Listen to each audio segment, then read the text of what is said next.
भाई, अच्छी तरह सोच ले। इतना बड़ा कदम उठाना कोई आसान बात नहीं है। बहुत बड़ी जिम्मेदारी है। और फिर सारा के मजाज को आपसे बढ़कर कौन समझ सकता है। ये अपने बराबर किसी और को बर्दाश्त कर लेगी।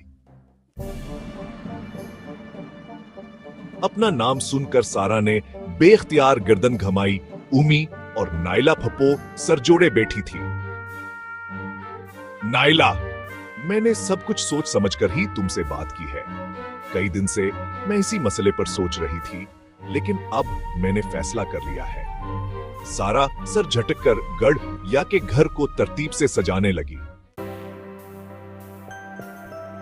ठीक है, फिर मैं साकिब भाई से जरूर बात करूंगी। इंशाअल्लाह वो हमारी बात जरूर मान जाएंगे। सारा की फूफी नाइला ने अपने ताउन का यकीन दिलाया और उमी खुश हो गए। नाइला ने कहा, मुझे यकीन था तुम जरूर मेरा साथ दोगी। और फिर तीसरे दिन सारा के अम्मी, अबू और फप्पू आमना को अपने घर ले आए। सारी बेटी, इधर आओ, अम्मी ने इसे बुलाया। आवाज में मिठास थी। सारा बेटी, ये तुम्हारी बहन आमना है। अब ये हमारे साथ इसी घर में रहेगी। उमी ने सारा को पास बैठाते हुए कहा। ये कौली कलोटी मेरी बहन कैसे हो गई?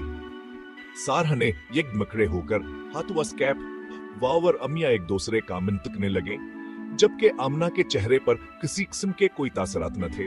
वो तो बस सारा को देखे जा रही थे। सारा मुंह चढ़ाकर वहां से उठ गई। अम्मी फप्पू के सामने शर्मंदा सी हो गए।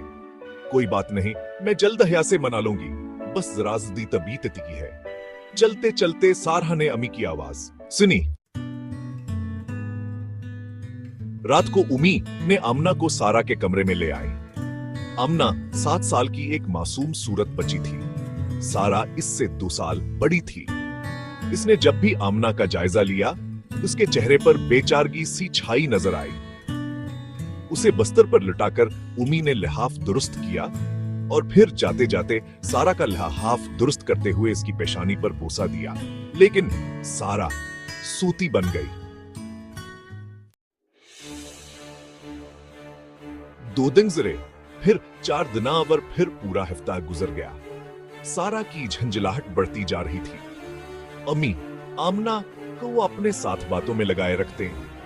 आमना छोटे छोटे काम करने लगी थी। उसे घर की हर चीज का पता चल चुका था।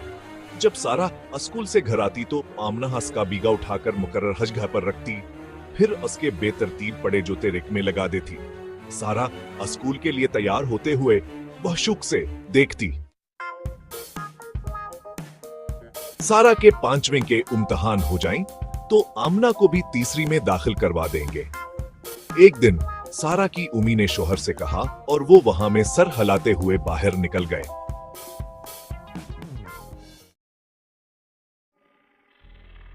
यह सनातुसार हजल कर रह गई होना, यह चढ़िल मेरे साथा स्कूल जाएगी। आमना के अबुक्सी बीमारी में मुब्तला होकर साल भर पहले चल बसे थे और चंद दिन पहले इस्क्यामी भेफोत हो गई थे। यह 4 बहन भाई थे जिन्हें रिश्तेदारों ने आपस में बांट लिया था। आमना को सारा क्या मिले आई थे। सारा सोचती रहती, अगर वही तीमत ही तो असमें मेरा क्या कसूर। इस चड़ील ने आकर मेरी उमी पर कब्जा कर लिया था। उमी की मोहब्बत में हिस्सेदार बन गई थी। इस मनफी सोच के बायस सारा को आमना से चिढ़ हो गई थी। हाँ, नालायक, अहमक हो तुम, कहते के साथ या एकदम था चासार ने आमना के मिन पर जड़ दिया। इसकी आंखें आंसुओं से भर गईं और चिपके चिपके रोने लगी। तमाचे की आवाज बावर्ची खाने तक पहुंची थी, इसलिए अम्मी फोरा हैंडकल आए। मैं इसे पढ़ा रही हूं, मगर कोई बात आस्की समझ में नहीं आती। सारा ने अपना बचाव करते हुए बहाना किया। अम्मी ने सस्कियां लेती आमना को खुद से चमटा लिया और सारा पर नजरें गाड़ दे। मेरी निकियों, जाया न करो सारा। सारा की तरफ देखकर उम्मी दुख से बोले और सारा पैर पटकते हुए अपने कमरे की तरफ चल दी। आमना के लिए उनकी हिमायत पर सारा का खून खोल रहा था।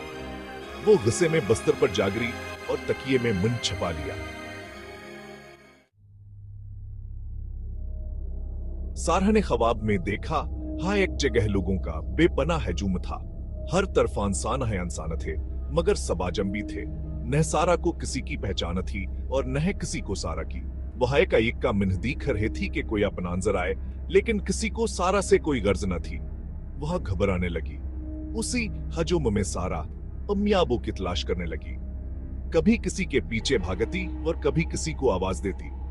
करीब जाकर देखती तू नहा सकी, उम्मी होते नहाबो। वक्त गुजरने के साथ साथ सारा की परेशानी बढ़ती जा रही थी। सबके होते हुए भी तनहा होने का एहसास परेशान कर रहा था। अम्मी, अम्मी, कहाँ हैं आप? अबू जी कहाँ हैं? सारा रोते हुए चिल्लाने लगी, अम्मी, अबू, क्या हुआ मेरी बच्ची? सारा बेटी, हम सब यही हैं, तुम्हारे पास। उम्मी अबू पास खड़े थे, नींद में डर गई है। उम्मी ने इसे अपनी गोद में उठाते हुए कहा। सारा ख्वाब के असर से बाहर आई वसने आमना को अपने बिस्तर पर बैठे पाया। वो सारा को हमदर्दी से देख रही थी, जैसे ख्वाब में डरी हुई सारा पर असे तरस आ रहा हो। आमना खामोश थी, मगर एहसास कर रहा था जिसे वो सारा को तसल्ली देना चाहती हो।